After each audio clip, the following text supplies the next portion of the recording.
Greetings, everybody, and welcome back to another episode of Building the Black Educator Pipeline. I am your host, educator activist, Shayna Terrell.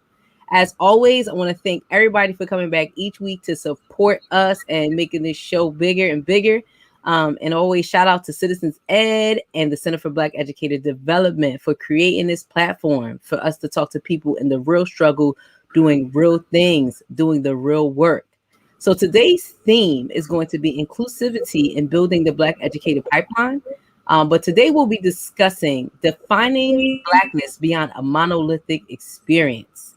So I'm excited about today's topic. And of course, we had to bring back our resident Baba, Dr. Greg Carr, on this topic. I'm so excited that he'll be joining us today. What I'm always going to do, especially for our new supporter, is read my man's bio, because I mean, just the influence that he has on us and the work, we got to know.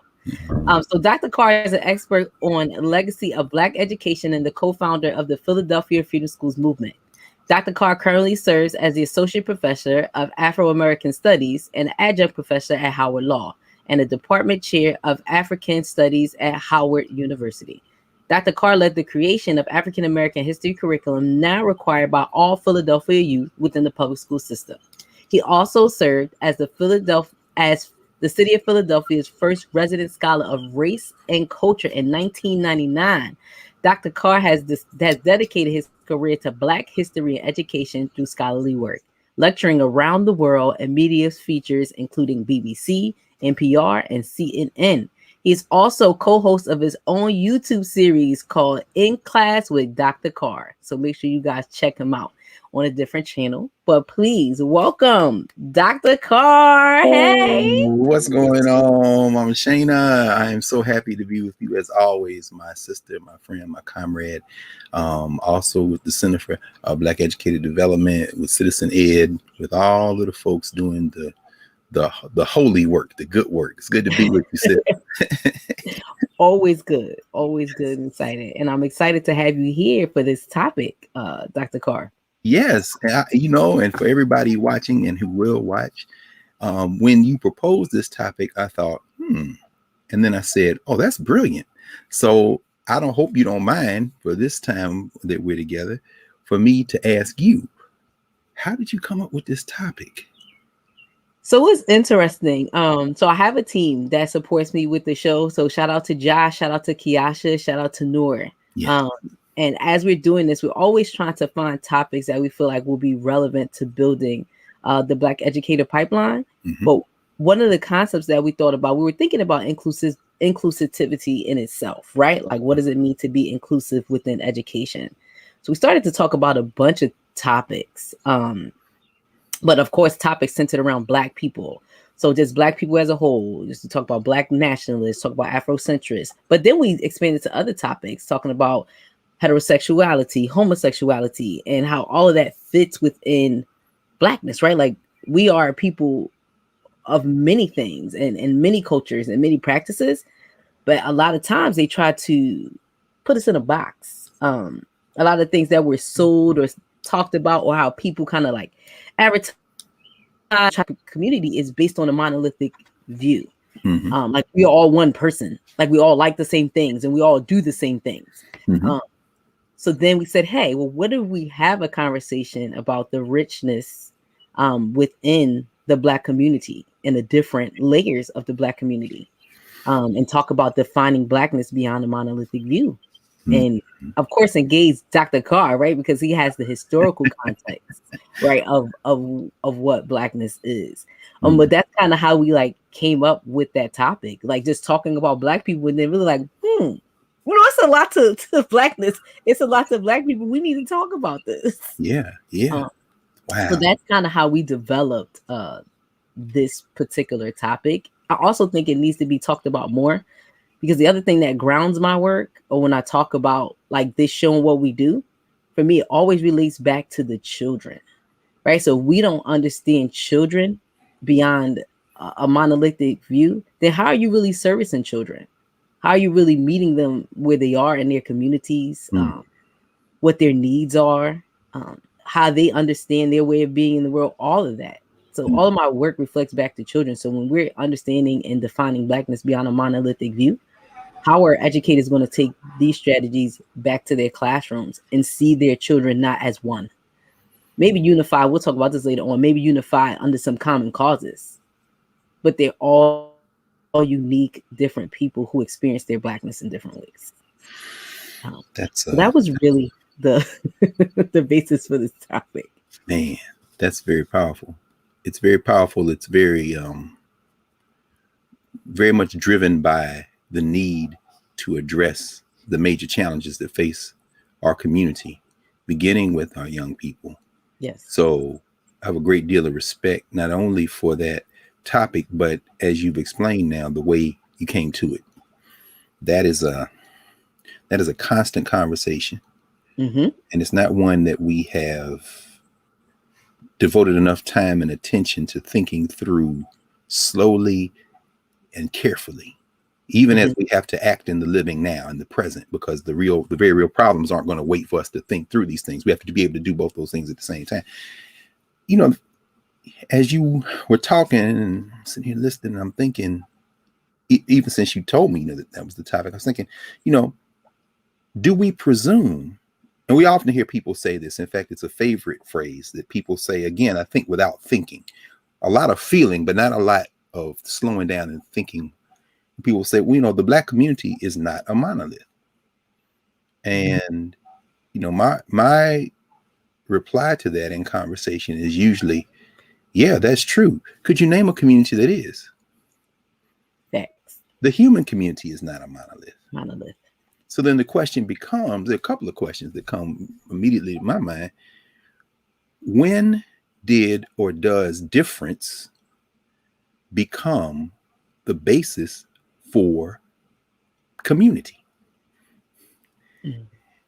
I have an elder who will soon be 95, Baba Mariba Kelsey, who ran along with his wife Niambi, their children, in the community in Columbus, Ohio, an African-centered think tank study group community organization called the African Center for Study and Worship. And Baba Mariba used to, he still says this. In fact, we were in a meeting Sunday. And at the end, he closed this out and he said, let us always agree to agree. And people get in discussions and then they get to a point where they say, let's just agree to disagree. So when did disagreement, when did difference become the point of departure for community? Right.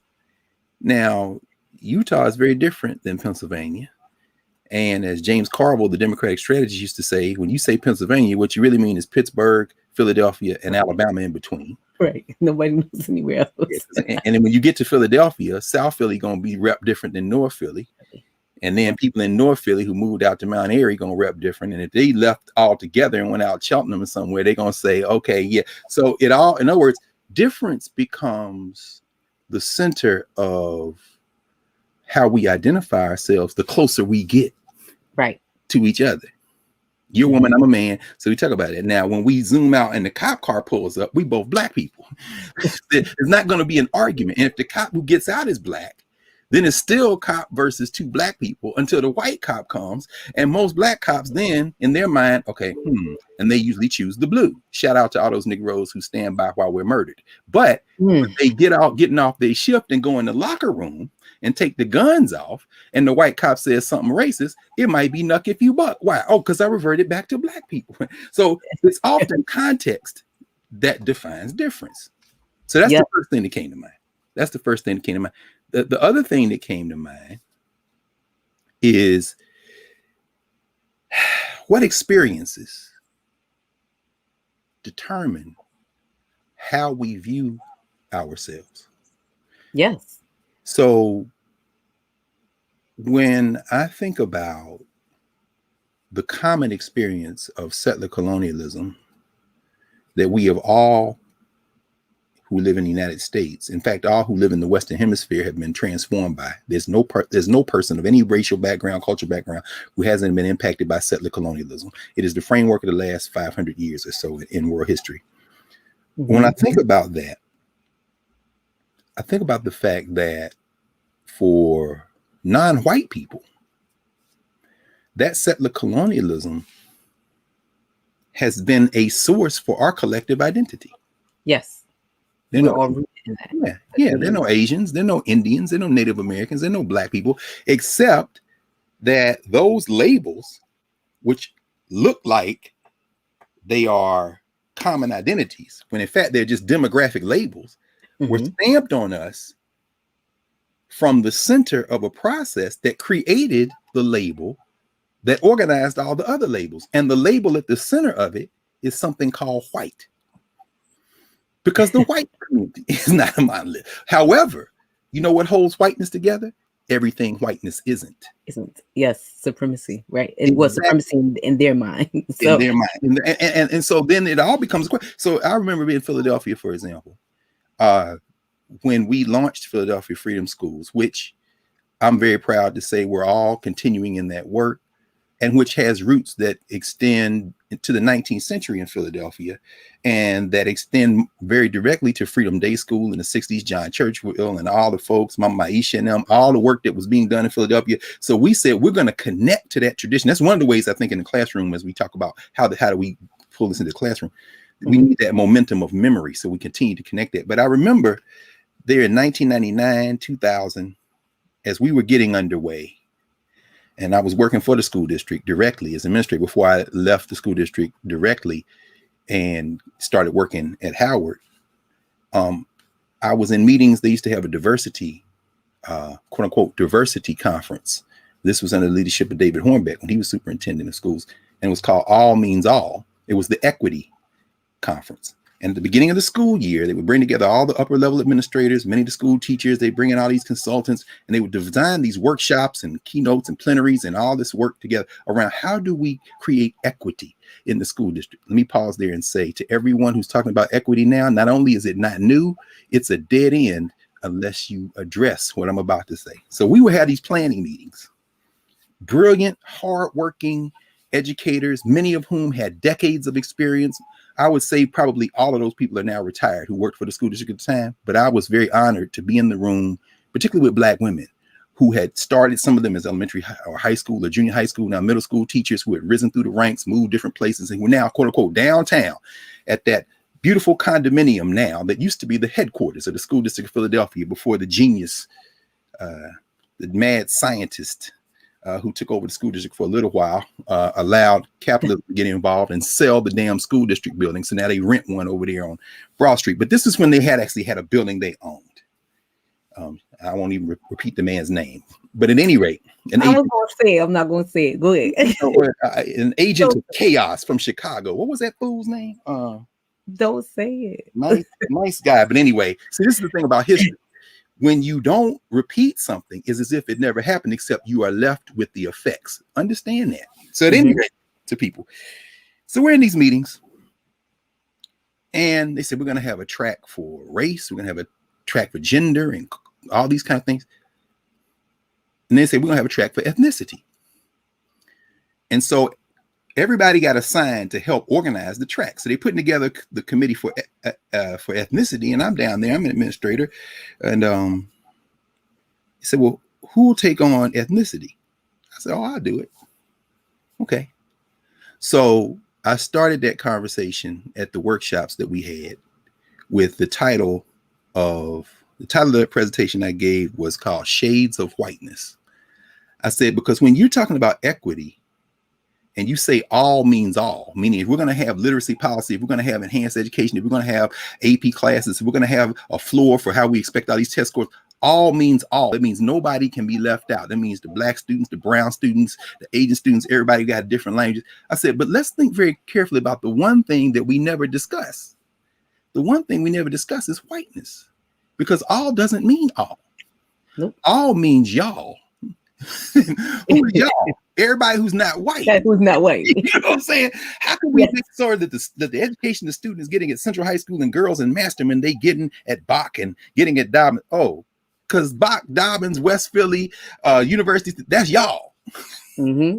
And the 3 or 4 we invite to Central and Masterman, and for those of you who are not in Philadelphia, and take out the names of all those schools and insert in the public schools, the 2 or 3 where you who have a lot of money who don't want to pay for private schools say you will send your children. That's the top public schools in the city. Special admit schools, with criteria. And then take the neighborhood schools, the ones where you would never be caught dead even going into, unless of course they're giving out COVID vaccines, as we've seen around the country, where all these rich white people drove in and got they shot at places they wouldn't be caught in broad day. Never. But at any rate, those are the other schools I'm talking about. So I'm saying all that to say this, and then this is where it gets to the question of diversity. Said, until we address the fact that what we have in common in this settler colony now called the United States, what has held us together to even begin to create some form of ability to agree and to think about culture and to think about building unity. The thing that held us together was our common trauma, our common oppression.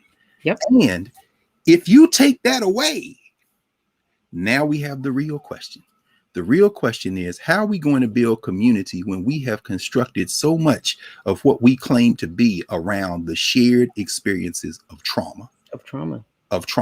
And so I think that's, for me, as you all brought that topic to bear, those are the 2 things that came to me. The question of formative experiences, and can we create formative experiences differently than saying we all share the trauma, so let's use that as our framework.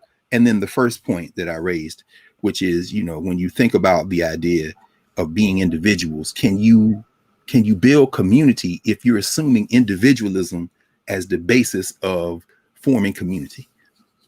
So I think those are all like complex ways of thinking about it, right? Mm-hmm. But I also think to simplify it a little bit more and in 2 ways. So one of my first questions I had for you and for the people out there watching is, what is Blackness?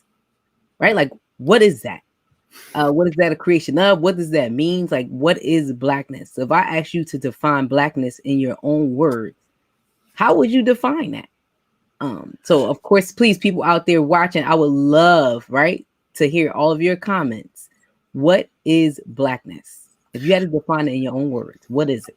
I'm going, and this is what I'm going to try to do, Shayna, for the rest of our conversation. Maybe a couple of times we'll depart, but this is one of the times, just to explain.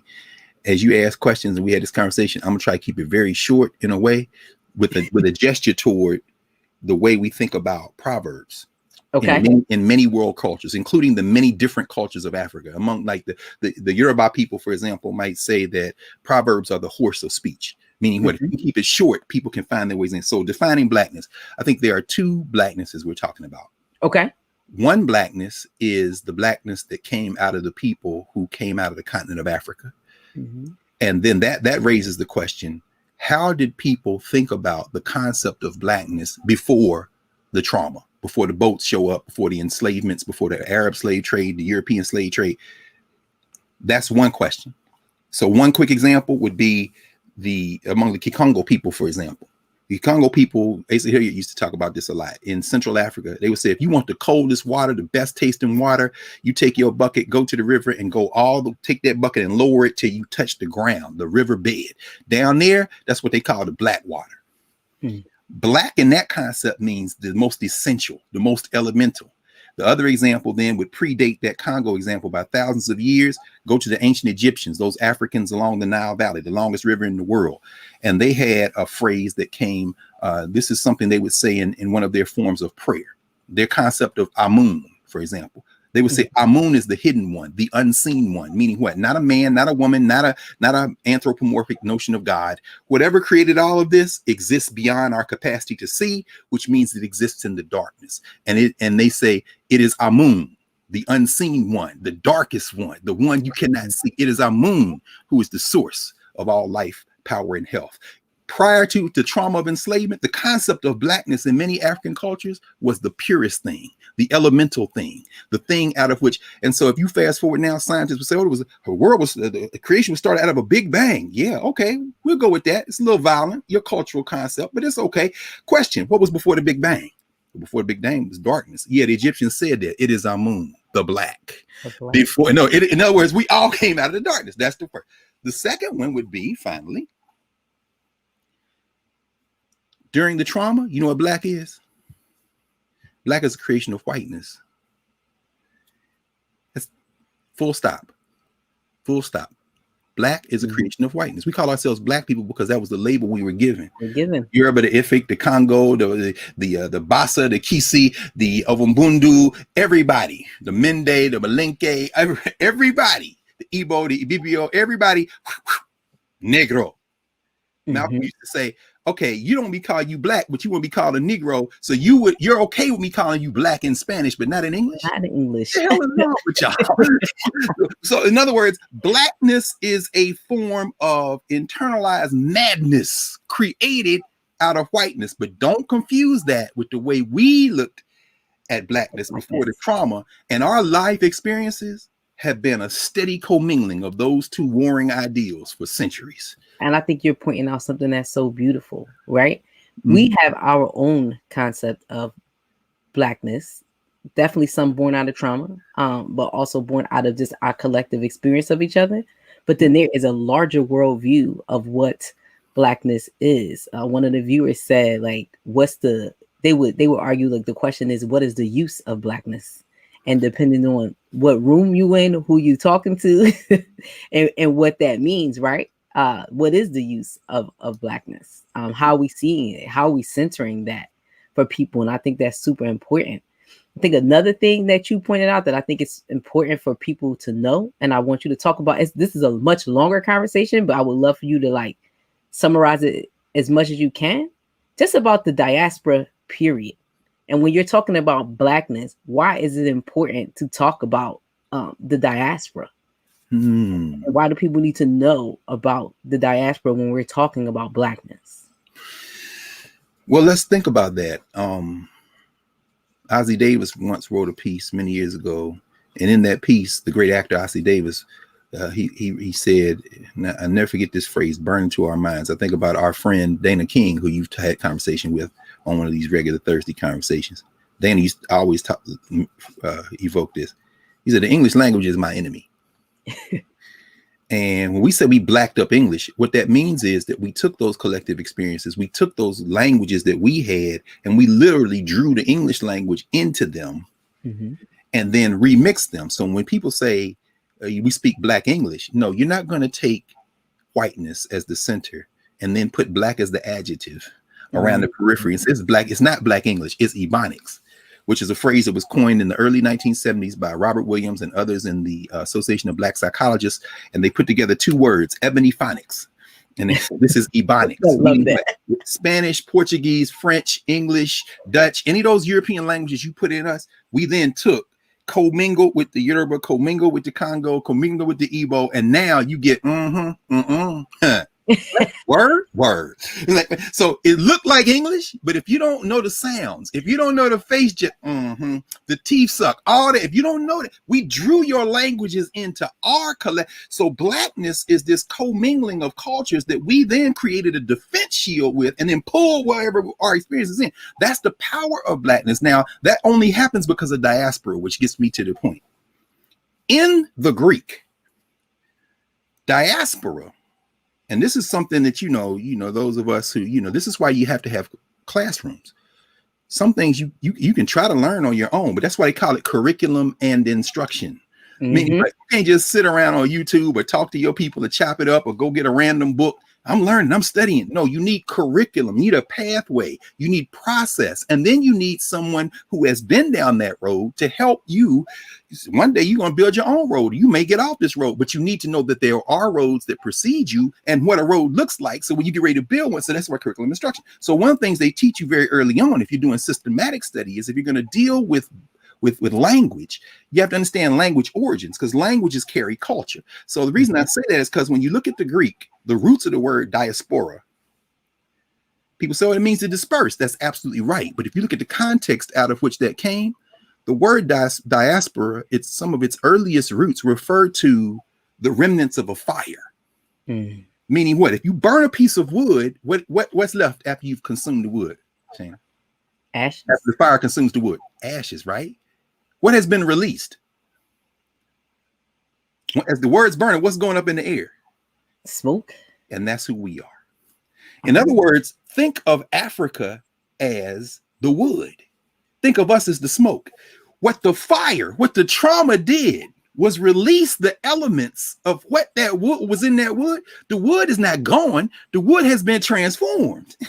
Transformed and dispersed. Exactly, which means we, as the great political scientist Ron Walters, one of my Jegnas and eventually colleagues, who I love very much, who's an ancestor now, wrote in his book, PanAfricanism and the African Diaspora. He said, the question we must ask ourselves is not when did we become Philadelphians? When did we become Jersey? When did we become Brazil? When did we become Jamaicans or Trinis? The question we must ask ourselves is, when did we stop being Africans? The answer is we didn't.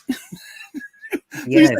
So when we say Africa versus the diaspora, now we know, because we speak and understand Ebonics, then when we on social media talking about Jollof Wars, it's all in fun.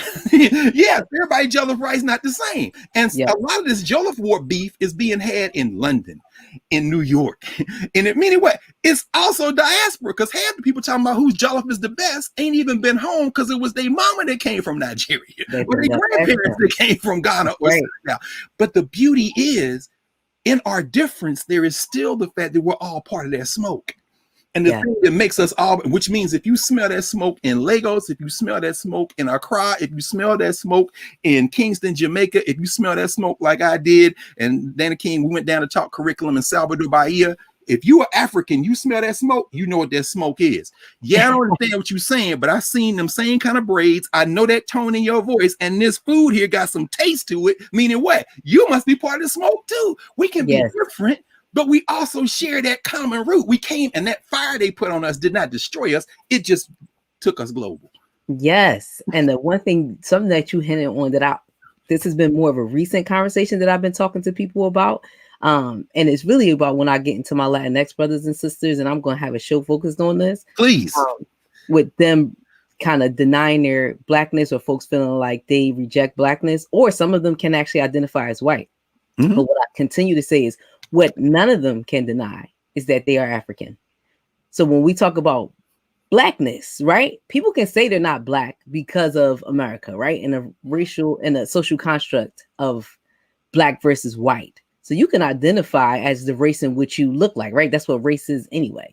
Yes. Your skin tone. Yes. But what you can't deny is that at the heart of things, you are African, because that is where you came from. That is where your folks migrated. That's where you were stole from, because they didn't migrate anywhere. You were stolen. But at the heart of it, you are African. And even the concept that there can't be white Africans. I mean, there are, or white skinned Africans, but even in the logic of the way your skin is melanated had a lot to do with where you were dropped up on the boat, or who was mixing, who were raping your ancestors, not even who were raping your ancestors. But at the origin of who you are African.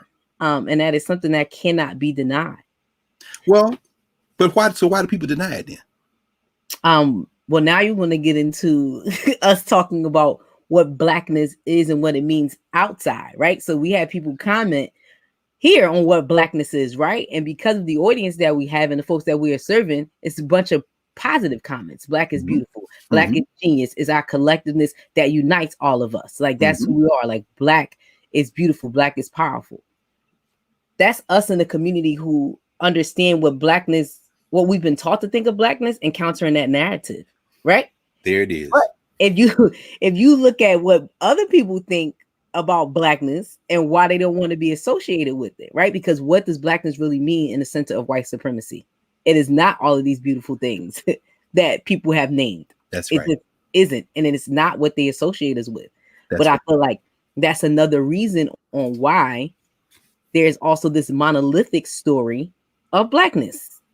Sure. No, you're not about to be told that you're beautiful, you're powerful, you're strong, and you are people of many culture and many things and many ideas. In America, right? You are this one thing, and you all are grouped into this one specific group. And even that brings me back to like when you talk about these magnificent Negroes, right? Like they are the people who ascend from this monolithic idea to be reaching out for whiteness, right? Like this, this like concept. That's right. That's right.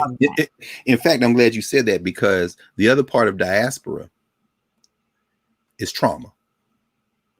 And that's why it was used in those classical European contexts and then applied to folk. Because the question is, who set fire to your original form? So when we think about the so-called Jewish diaspora, so-called Black diaspora, the diaspora refers to something that happened at your root, at your origin, that forced you into the smoke. So then that's where we have to think about our how the trauma of enslavement made us regard the source of our origin as a site of trauma. So the reason people don't claim Blackness is very simple. It is the learned rejection of Africa. And when Africa is associated with phenotypically color, even though they are the lightest, the darkest, the tallest, the shortest, the people with the straightest hair, the curliest hair, all of those types are in Africa, because the Africans are the origins of every human who will ever walk the planet, meaning they have the oldest DNA. You can find people in Africa with sky blue eyes, with green eyes, whiter than anyone. Albinism is the absence of pigment. The whitest people in the world you can find in Africa. The tallest, the shortest, because it's DNA. But we've been socialized and educated or miseducated to think differently. Even though you're going to find all that, phenotypically, skin color, the shape of one's nose and eyes, even though every shape of nose and eye in the human variation is found in Africa, the ones that are associated with Africa because of those who were brought into enslavement are rejected. Why? Because Africa is affiliated and associated with trauma. The other side is culturally. So anything that is labeled African, moving too much, food tastes a little hot for the taste of those who don't spice their food the same. Color is a little too loud for those who are into the drabber colors on the scale. If there's color with Africa, they are rejected. So even on the continent of Africa, the folks who are still on the continent of Africa have been socialized, and this is where education is important, as you say, miseducation, because the common root in all of this is education, have been taught to reject Africa. And that was my next question. Like, do you think that American education reinforces the idea that Black people are monolith? It has to, otherwise there would be no American culture. But the problem is not the reinforcement of monolith. The problem is the reinforcement of a certain concept of monolith. But speak to that. Speak to that. Speak to this. Like, it wouldn't be American. Speak to that. Yeah, I mean, here's the problem. Here are the things that are monolithic in our human experiences. The basics. We live and we die. Health. We want security. We want to grow individually, closely. These are monolithic. Nobody says that's not monolithic. I'd like to breathe fresh air. I would rather have dirty air. I would like to breathe. I want clean water. You know what? I don't want any clean water. Put dirt in my water every time, because it's not monolith. This is the human experience is not a monolith. Everybody slow down. There are some things monolithic. Now the question becomes, how do you shape those monolithic desires? They're shaped by resources, and they're shaped by the social structures we live in. So what makes a people? A people are made by shared experiences and shared responses. So the myth making we get in schools, the myth making we get in our communities, and then the things that are repeated to us shape those things. So let's think about that in terms of monolith. We say the Black community is not a monolith. I translate that as, I want to be my full human beingness in the world, and I don't want any limits on that. But I associate Blackness with limits on my ability to do that. Then the question becomes, well, why? Because I'm gender fluid, and I think that Black people don't. Who imposed a limit on you for being gender fluid? And why did you start with my identity is gender fluid? Well, because my experience is okay. There we go. So who in your experiences limited your ability to be yourself in the world? My family, my community. Okay, so what shaped their responses to you? Their responses to you were shaped by their own experiences and responses to the system that they created. Now the question becomes, what are these systems that are shaping these experiences that are limiting our possibilities and connecting them to this concept of something that we can't get rid of because it's shaped by how we look and the cultures we have? Yes. Which is why I think it's very fascinating, for example, to look at these practices of these various spiritual practices that come out of Africa. And increasingly, we're seeing people of African descent gravitate toward remixings of these experiences, Ifa, Akan, and if we notice, we see that a lot of folks who might be classified or classify themselves as gender fluid or are gravitating more and more to these systems. And why are you gravitating to those systems? Because what you're discovering is before the trauma, these systems had all the room in the world. Yes. Exactly who you are. But guess who didn't have all the room in the world for it? The systems that were created to oppress us. Right. So what you pushing back and calling Black people oppressing you is really the system of whiteness imposed on Black people, who then turned around and replicated whiteness on you. You're affiliating this with the wrong label. But yes, you can't see that label because that's not in your class every day. That's not in your community every day. What you call, Amos Wilson wrote a very important book called Black on Black Violence in Service of White Oppression. Meaning what? The person who punched you in the face looked like you, but the reason they punched you in the face looked like that system that kept all y'all in the hood with no source, no resources. Thanks. When we talk about that. Yeah, and that's what the classroom has to do. But that's so important because when we talk about how Black people oppress Black people, or sometimes I see these conversations about how the Black man is the white man of the Black community. That is one of the most beautifully stupid statements in recent human memory. And whoever said it, you heard that, right? Show, Shana, and let's have that conversation.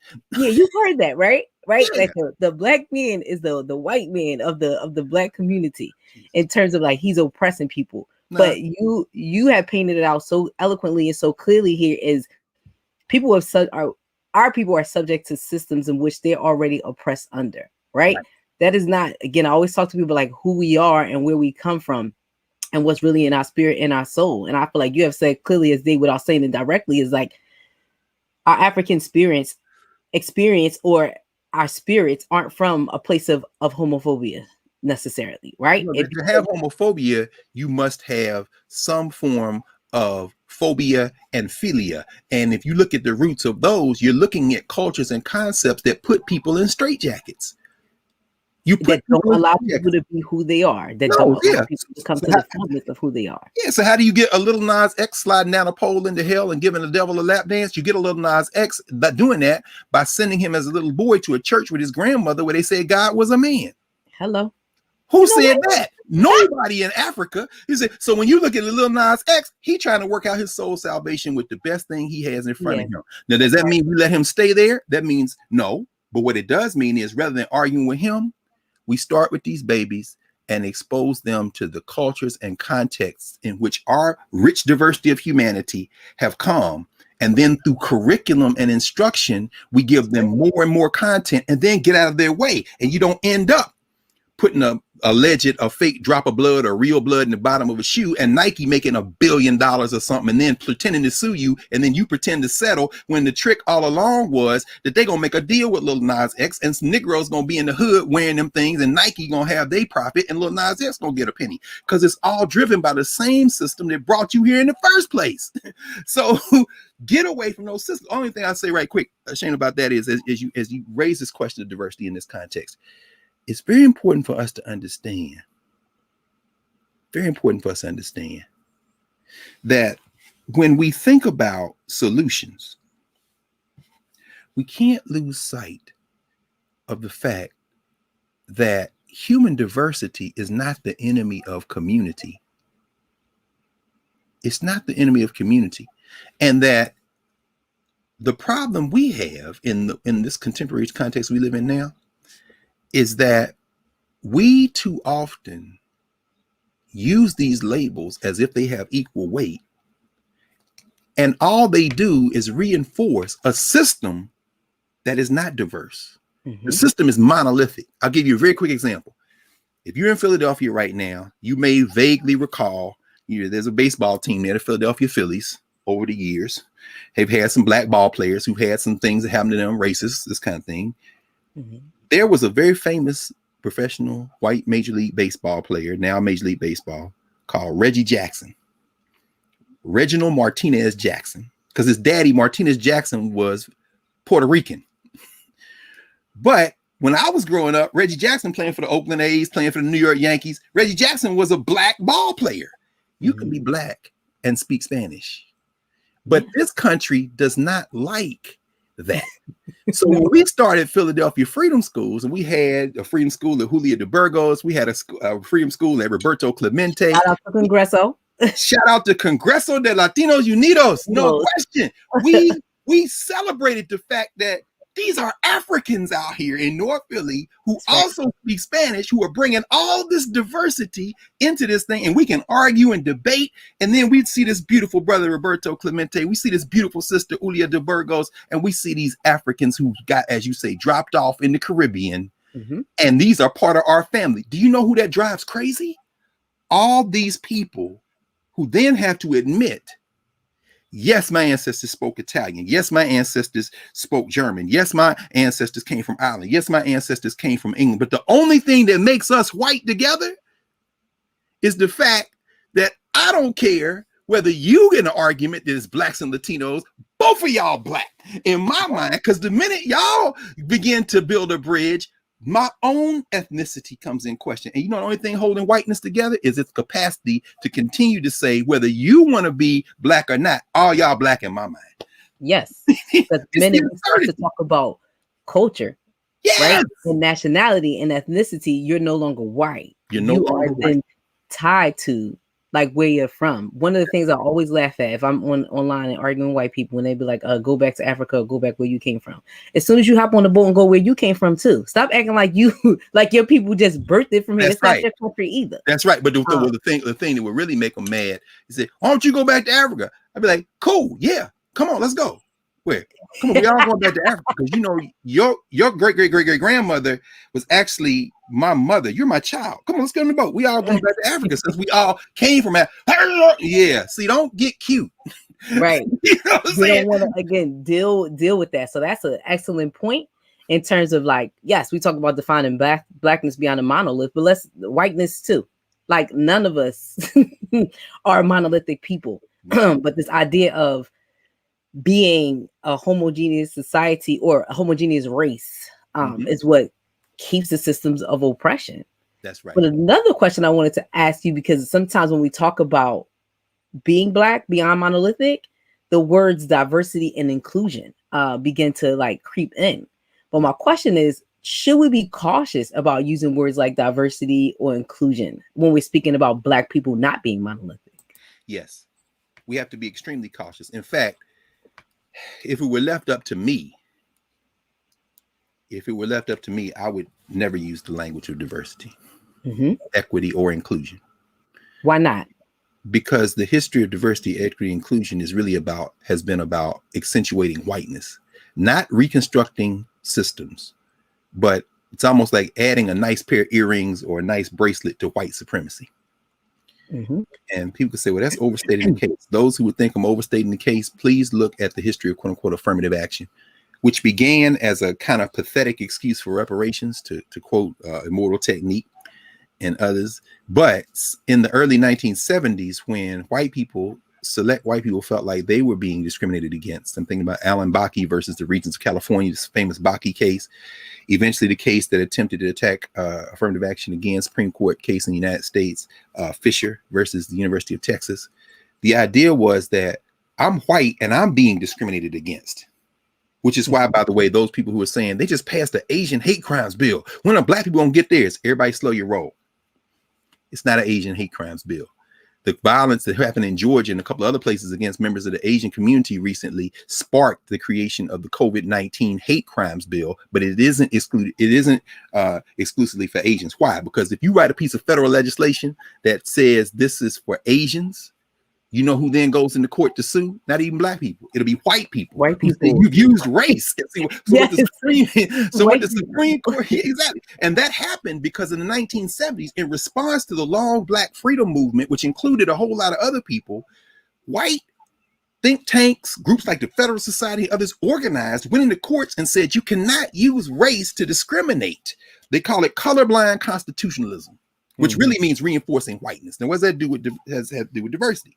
That's when you see the definition of affirmative action move from, well, it is to redress systemic oppression.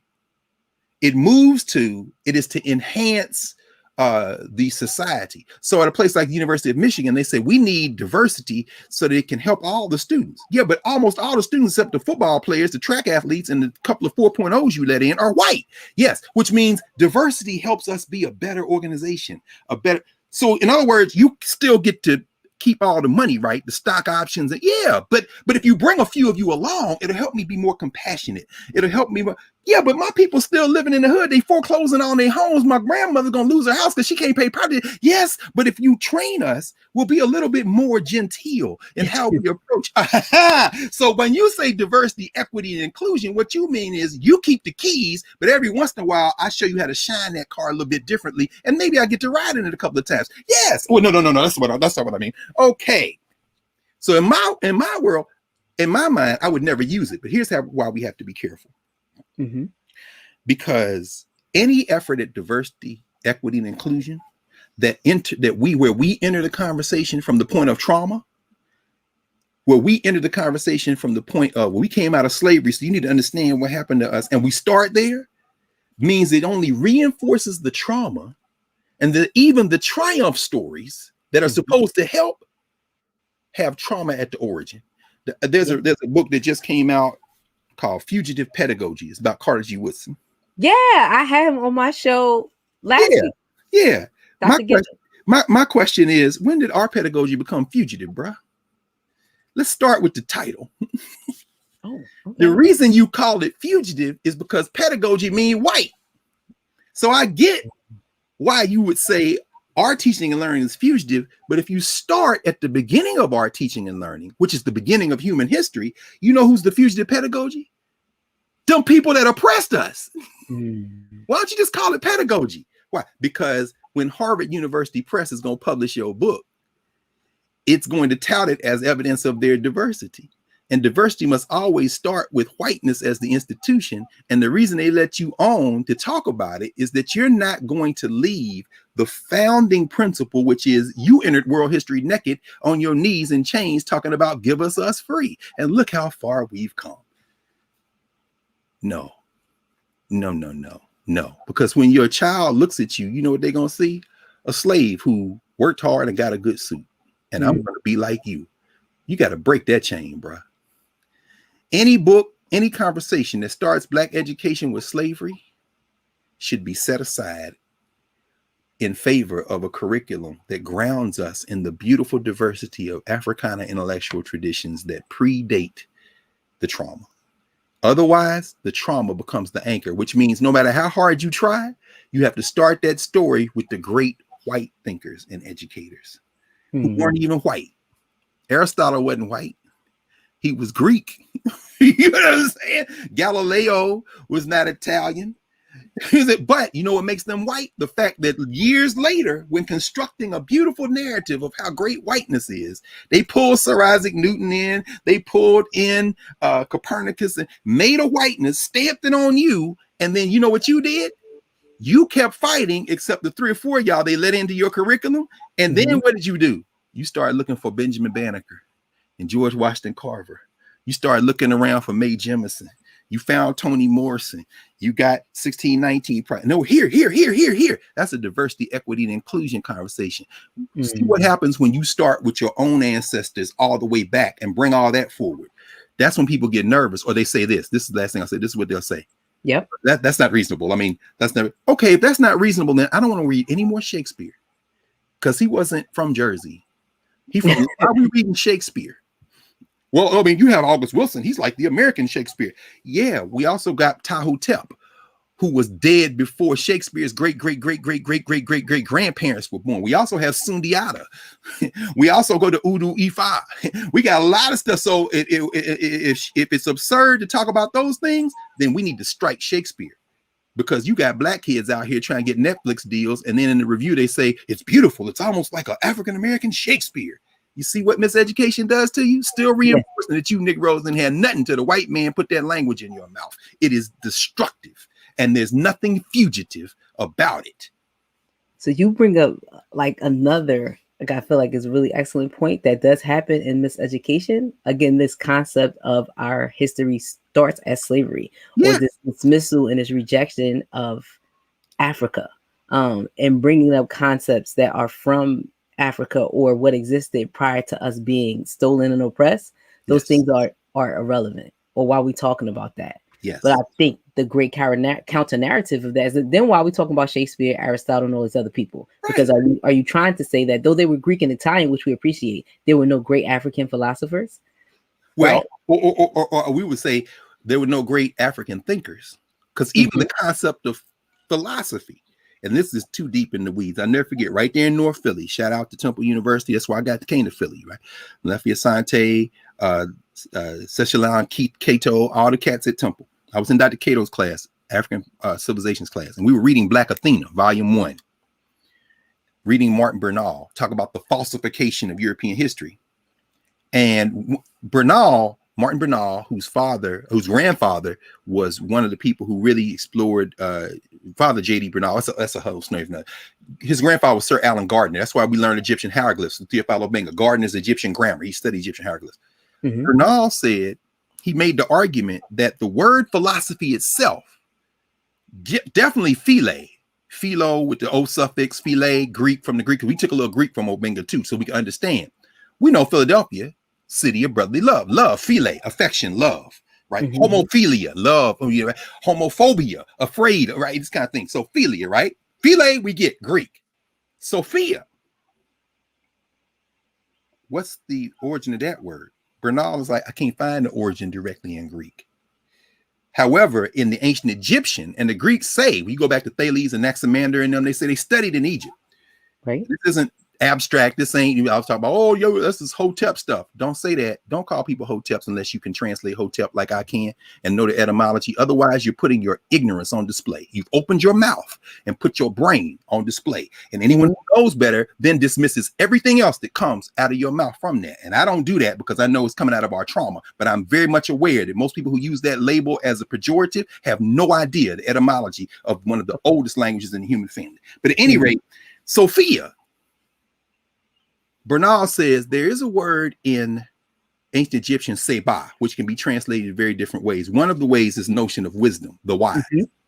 Even the word philosophy, Martin Bernal makes the argument, is not a Greek word. Phile, yes, love, Greek. Sophia, wisdom, that word came from the Africans. Oh, so when we say, are there no great African philosophers? Are there no great African thinkers, lovers of thinking? But here's the problem we have. In many Western philosophies, this is what Jacob Carruthers made this argument in his book, Meta Nature. Brilliant, another one of my teachers. On my dissertation committee, I love Jacob Carruthers. Jacob Carruthers made the argument, he calls it fundamental alienation. He says, in many Western traditions, they reduce intellectual work to a small group of elites and then engage in serial arguments over time. It is based on the notion of the individual and conflict. So what happens is Herodotus, they say Herodotus is the father of history. Then Thucydides comes along and says everything Herodotus said is a lie. Wait, hold on. So in your tradition of scholarship, your job is each generation supposed to fight the generation before it. What is that? Oh yeah, look at Carr. And not even the generation. You fighting the notion of one person. These people are fighting back and forth. Right, but that has two very important interrelated effects. One thing it does is it always situates the priority in the young people. So I want us to think about that even when we start thinking about, okay, it's not about us, it's about the children. Is it really about the children? It ain't about the children in your house. When you have elders around, children have a role, Children are the future, but you don't let the children run the house. Right. Only when you start talking about Black people and education do you turn around and put the child in front of the elders. So you'll walk in talking about teacher development, and the child will say something, say, we have to value that. Yeah, we do have to value that. But do you see all these Black women who've been teaching for 40 years over here in this corner, and you brought this 8-year-old in here, and we supposed to sit there? Did you ask those sisters how you integrate young people into the conversation? No, you didn't. Why? Because you don't value Blackness. And in your own culture, you are obsessed with perpetual youth, plastic surgery, teen beauty pageants. All this pathology is anchored in your veneration of youth, because in your mind, old people become disposable. We didn't know old folk home, they know nursing homes. All of this ties together. And that's what I meant when we start talking about the idea of thinking about education in ways that come from our experiences. And I should say this as well. We never lost that. Jim Crow was terrible. Apartheid was terrible. It had to be smashed. We smashed it. But understand, one thing apartheid did in America, one thing Jim Crow did in America, in the United States, by forcing us together, we also, as a form of resistance, out of our great diversity, boiled down into a lowest common denominator, the most valuable elements of these shared cultures we mixed. And when you see a sister like 107-year-old Viola Fletcher, Mother Fletcher, last week, who testified here in D.C., who survived the Tulsa massacre, she said, because of what happened in 1921, I was only able to go to the 4th grade. I worked my whole life as a domestic. I can't even now live comfortably. And they're using my name in Tulsa. But as she was reading her statement, she didn't miss a word, because the 4th grade education she got in Tulsa, Oklahoma, in them segregated schools is superior, I bet, to every one of the high school educations that our children are getting today in schools that are no less segregated, except they changed the law. That's the value of Black teachers back in the day. And we have to retain that standard. We never lost that standard. Integration did a war on that standard. And integration and the massive diversity, right? That's right. That's the massive diversity. Yeah. And what that really means. You know what I'm saying? That's right. That's right. We only have a few minutes left, which is I knew this conversation was going to be like this. But one of the folks in the chat asked, and I had this, is similar to the question I had. They's like, we want to know what Dr. Carr thinks about this recent mania around anti-racism. And what I kind of framed my question around was more about cultural competence, right? And defining Blackness beyond a monolithic view. Like, do you feel like cultural competence teaching addresses that? And I know they're two separate things, right? Because like my whole thing about being anti-racist, people probably gonna disagree with this, but I feel like that's that's more about white people not trying not to be seen as racist, right? More than it is about really teaching principles of what anti-racism is, right? Because what's rooted in our conversation today, to even start as an anti-racist, you have to recognize people beyond being monolithic, and that includes yourself as a white person. That's right. That includes acknowledging your history, your ancestry, and recognizing people as where you were before, and then what you were brought here as in America. So that's exactly right. For me, the whole anti-racist stuff, like that's for white people not to be seen as racist. That's exactly right. I do think that people are on a vehicle when we talk about cultural competence, but I don't think that people understand culture in its fullness to be culturally competent. No. So even when we're dealing with Black children and Black people, I think that sometimes people see cultural competence as the idea of Blackness and not the idea of seeing young people as a different group of people, right? So if you are there and you have Jamaicans or Dominicans, and that is a culture too. That's exactly right. And we should be unified under, the struggle of Blackness and what it means to be in America, but you still have to recognize people as individuals and things that will maybe be of service to them and their families. That's right. No, you've nailed it. In fact, I don't like say anti-racist work. I'm in full agreement with you on that. I would say this to anyone who's doing anti-racist group at work. Anti-racism is very simple in my mind. If you are a white person, ask yourself, would you let somebody do this to your child? And if the answer is no, then it's a very simple next thing. The only other question is, what you going to do about it? Yep. In other words, in fact, here's the greatest anti-racist in American history. John Brown by W.E.B. Du Bois. Get that book right there. You know what John Brown said? I'll read what Lerone Bennett said. I know it's time to go. Lerone Bennett Jr. said this in his book called The Negro Mood. He's talking about white liberals. He said, There was in John Brown a complete identification with the oppressed. It was his child that a slave owner was selling, his sister who was being whipped in the field, his wife who was being raped in the gin house. It was not happening to Negroes. It was happening to him. So in other words, if y'all saying, oh, this is terrible, what can we do? Oh, no. Don't join us in the street in the protests. End it. Well, how can I end it? If it was your child, would you be at home just shaking your head? No, you spend every penny. You call your brother-in-law who's a lawyer, your sister who's on city council, and y'all say, either y'all gonna change this, I'm gonna burn this damn thing. Right. In fact, Tamika Mallory said, people worried about them burning the Target after George Floyd was killed. My question is, how come Target isn't in the streets with us saying, hey, that could have been me. That was me under the neck. You know why? Because Target don't give a damn. How do you know they don't give a damn? They don't give a damn because they weren't in the street, and then they give $1 million to somebody to come do an anti-racist workshop, call it diversity, and open the door again. Now, burn it all down. Because y'all care more about bricks and glass than you do about human beings. And people. because then that's the last thing I'll say, Shayna, because what you just said is absolutely true. Guess who are not people?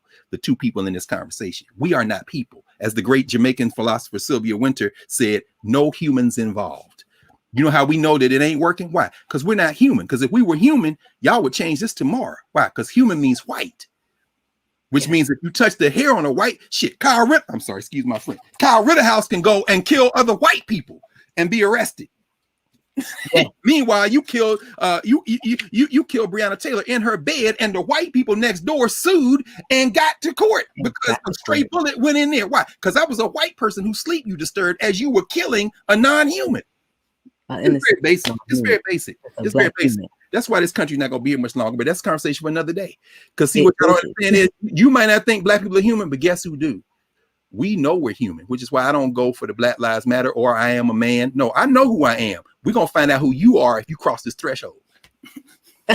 Well, Dr. Carr, I see the big conversation just stirred up. I don't mean violence. I don't mean violence. I just mean I value my life. I don't need to wear a T-shirt telling you my life matters. Yes. I ain't got to show you.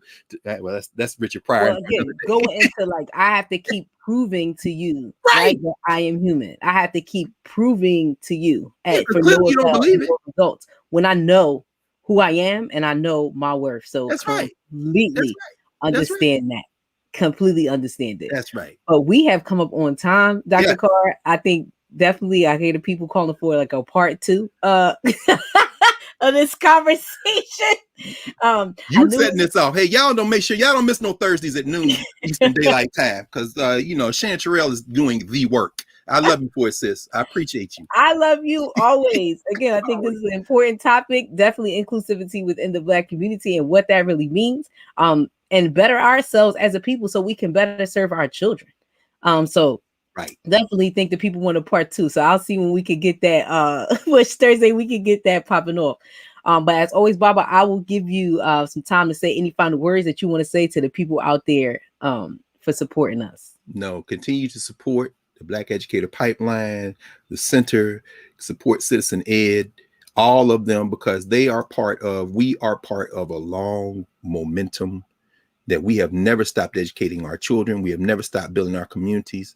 Don't start your history with this notion of deficit, because if you do that, you can never escape deficit as the thing that anchors what you are. And there's nothing more monolithic than deficit in framing the ways we talk about Blackness. So let's just blow it all up and relink to our ancestors. I want to thank you, Shane. Yes, I want to thank you, Bob, and I want to thank everybody out there who participated in the conversation today. Thank you for watching. As always, thank you for supporting. We appreciate you. Make sure you join us next Thursday live. And Dr. Carr, tell us when In Class with Carr is, because it's going to be perhaps some new people who want to hop on and see that. Yeah, no, well, that would be at Karen Hunter every Saturday at noon on YouTube, on Karen Hunter's YouTube channel. And then she's building out this platform, Narrative, KNARRATIVE, narrative with a K. Somebody posted that in the chat. So yeah, they putting that in there. We doing our thing, but that's just spaces. What we do, and of course, congratulations to everybody who's going to be involved in Freedom Summer in Philly, and y'all expand that. Y'all, we're worldwide, right? With the online platform. Well, Philly, Camden. Well, we have a national platform, so we'll have kids from all over different states. I think we got about 30-something different states represented that will be in our virtual freedom schools.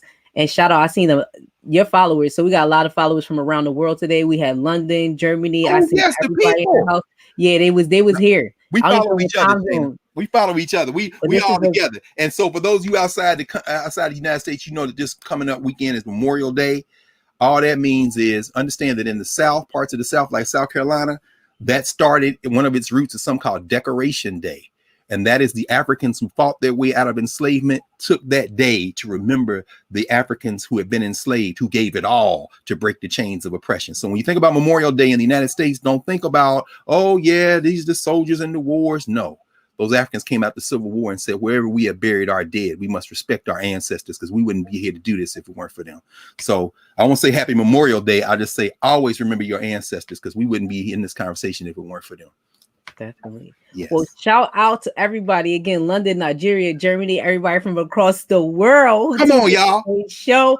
Definitely will have the part 2 planning on my mind. But thank y'all for tuning in today. And of course, shout out to everybody invested in this work and all my freedom fighters out there. We love you. We appreciate you. I'll see you next Thursday at 12. Thank you, everybody, for watching.